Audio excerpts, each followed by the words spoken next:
Je me souviens d'une anecdote très intéressante dans les contes hérético-yoga. Pour fêter la fin de la série, Riton Liebman, qui était le seul homme de la distribution, nous a fait un grand cadeau, nous, aux 3 autres femmes. Et il nous a donné des morceaux de son caleçon. Et moi je me souviens très bien, je me disais non, il n'a pas osé, il a pris un caleçon propre et tout. Et j'ai reniflé le bout de caleçon qu'il avait donné, je me suis rendu compte qu'il n'était pas propre. C'était pas un caleçon propre. Voilà. Merci Riton, merci beaucoup. Et ce qui est très chouette, c'est que les 3 femmes de la distribution étaient très en colère.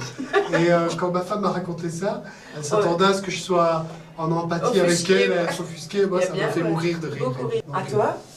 Alors, une anecdote, mais vraiment très poétique.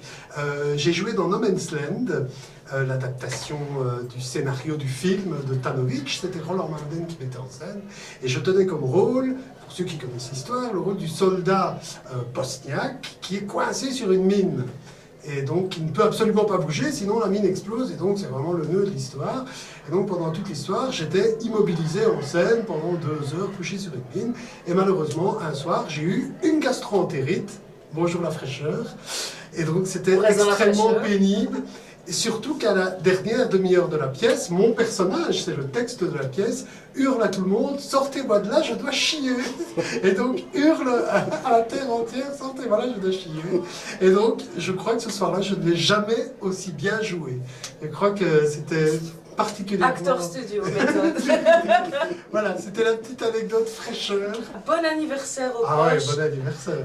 Encore beaucoup de bonheur. On a plein d'aventures ensemble. Beaucoup de choses dans ce lieu magique.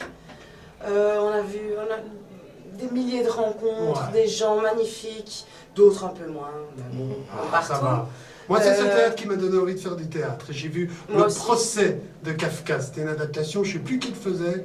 Et quand j'ai vu ce truc, c'était à l'ancien Poche, je me suis dit, ça chouette quand même, ce truc, ce théâtre. Et donc, je suis très content d'y avoir travaillé. Effectivement. Je me souviens d'une pièce de Wajdi Mouawad, c'était Voyage au bout de la nuit.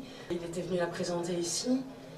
Et je me souviens, j'avais vu cette pièce, c'était nocturne, parce que c'est une pièce qui durait 5 heures et quelques. Et on avait débuté à minuit et on finissait à 5 heures du matin avec un petit déjeuner québécois, c'était magnifique. Ici, c'était avant que le théâtre soit restauré. Je me souviens d'avoir eu un choc en voyant cette pièce et de m'être dit « Ah, je voulais être comédienne, mais en fait maintenant j'ai envie de faire du théâtre. » Voilà, c'était différent en fait. Ça a changé mon point de vue. En tout cas, merci aux Poches. Restez ce que vous êtes. Longue vie. Longue vie. Et merci pour tout.